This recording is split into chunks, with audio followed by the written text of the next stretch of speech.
Hi, my name is Arav, and welcome to another episode of Arav's Crash Course World History. So, today we will be talking about imperialism in China and Japan. But before we take a look at both countries, let's question ourselves if it's better to open yourself up to outsiders or to close yourself off. Let us start with China. In the 19th century, China and Britain had begun their complex relationship. So let's dive deeper into what type of relationship they had. China had something Britain wanted: tea, silk, and porcelain. But Britain had almost nothing China needed, except silver. By the 1700s, they had a system often called the Canton System, which was established in 1757. This restricted foreign trade and required payment in silver. Over time, this created a major trade imbalance, forcing Britain into a trade deficit with China. To summarize, Britain loved how resource-rich China was, but China didn't really care about Britain's resources except silver, which later affected the British negatively. After suffering heavy silver losses in the late 1700s to the early 1800s, the British were determined to get their silver back.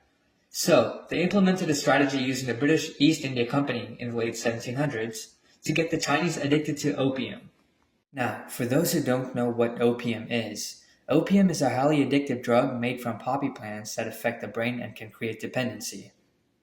To cut short, the British sent large amounts of opium to China through coastal ports in the early 1800s. This was a huge success for the British as many Chinese people became addicted to opium.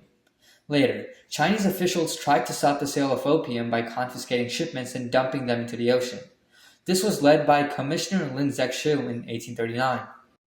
Hearing this, the British got mad and started the First Opium War, from 1839 to 1842. Due to having superior technology, the British defeated China. As a result, China was forced to sign the Treaty of Nanjing in 1842. The treaty included the following: Britain gained Hong Kong Island in 1842, China granted extraterritorial rights to British citizens, and China was forced to open 5 treaty ports to British trade. A few decades later, a group in China, known as the Boxers, from 1899 to 1901, rebelled against Western influence in the name of nationalism. They attacked ties to Christianity and the West, including missionaries and Chinese converts, and destroyed churches and foreign property. But the West responded with about 20,000 troops from Britain, Russia, Germany, Japan, the United States, and other nations. This led to the Boxer Protocol in 1901, which forced China to pay large fines and allow even more foreign influence.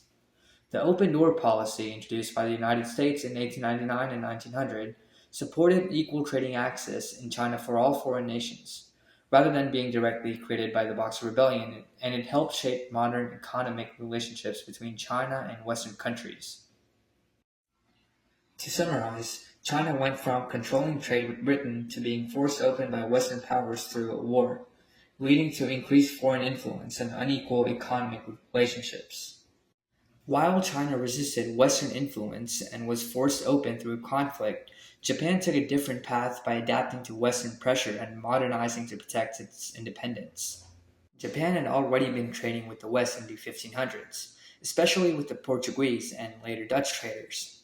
Japan wanted textiles, medicine, and a few exotics like sandalwood, while the West wanted resources and natural products like camphor. Christian missionaries, mainly Portuguese Jesuits, arrived in Japan around 1549 to try to convert the Japanese to Christianity. As time passed, during the late 1500s, the number of converts grew to around 300,000. As the Tokugawa shogunate was established in 1603 by Tokugawa Ieyasu, Japanese leaders became concerned. They observed the Spanish colonization of the Philippines in 1565 and heard that missionaries were often sent first to convert and influence local populations, followed by military conquest. After observing this, they feared that Christianity would weaken political control and loyalty to the shogun, especially as many converts followed the authority of the church.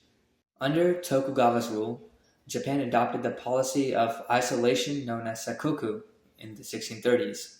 This included strict rules such as banning most trade with Western nations, except limited Dutch and Chinese trade, prohibiting Japanese people from leaving or returning to Japan, and expelling or executing Christian missionaries and converts. This policy isolated Japan, and for nearly 220 years from the 1630s to the 1850s, Japan experienced a period of stability and growth often called the Edo period.